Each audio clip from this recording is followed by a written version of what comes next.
अगला है कि निम्न के निर्माण में फिनाल का उपयोग किया जाता है। मतलब फिनाल का उपयोग किसके निर्माण में किया जाता है? पीवीसी, पॉलीस्टाइरीन, बेकेलाइट, या इनमें से कोई नहीं। सही उत्तर है बेकेलाइट। बेकेलाइट के निर्माण में फिनाल का उपयोग किया जाता है।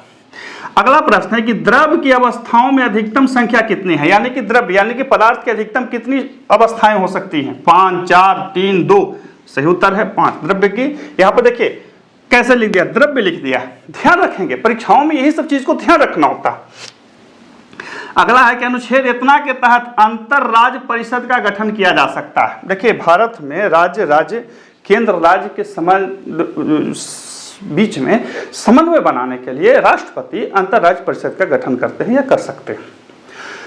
तो किस अनुच्छेद के तहत होता है? अब अंतर राज्य परिषद में बहुत सी चीजें होते हैं। आप हमारे लिंक पर जाइए, वहां पढ़ने के लिए भी और वीडियो भी दोनों दिया हुआ है।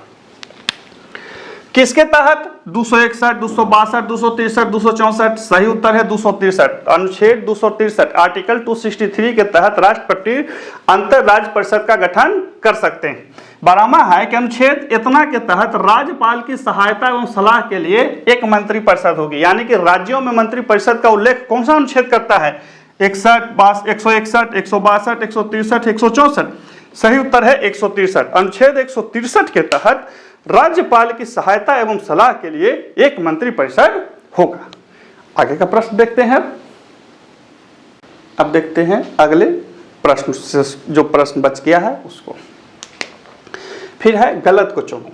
ये ज्योग्राफी से, भूगोल से संबंधित कुछ तथ्य हैं, आपको सुनना है, पढ़ना है। चिनूक को डॉक्टर वायु कहते हैं। देखिए चिनूक एक स्थानीय पवन है और ये जब चलती है तो वहाँ पे थोड़ा सा स्वास्थ्य में सुधार होता है, इसलिए इसको डॉक्टर वायु भी कहा जाता है।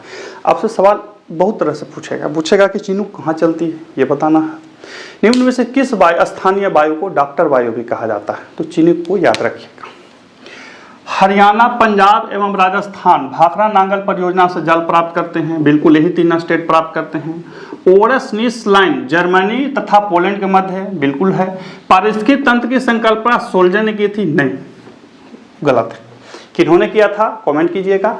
और ये सब सारे चीज इसमें सही है।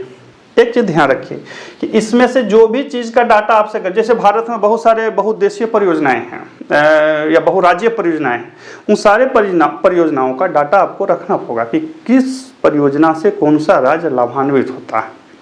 बस समझ रहे हैं ना? ये अब आप वैसे नहीं रखेंगे, डाटा खुद से याद रखिए। डाटा को आप खुद से बनाइए, दूसरे पर भरोसा नहीं कि कोई कितना भी अच्छा टीचर क्यों ना हो, उससे कोई मतलब नहीं है। इससे इसलिए मतलब नहीं है कि वो टीचर सही गलत नहीं है, इसलिए मतलब है कि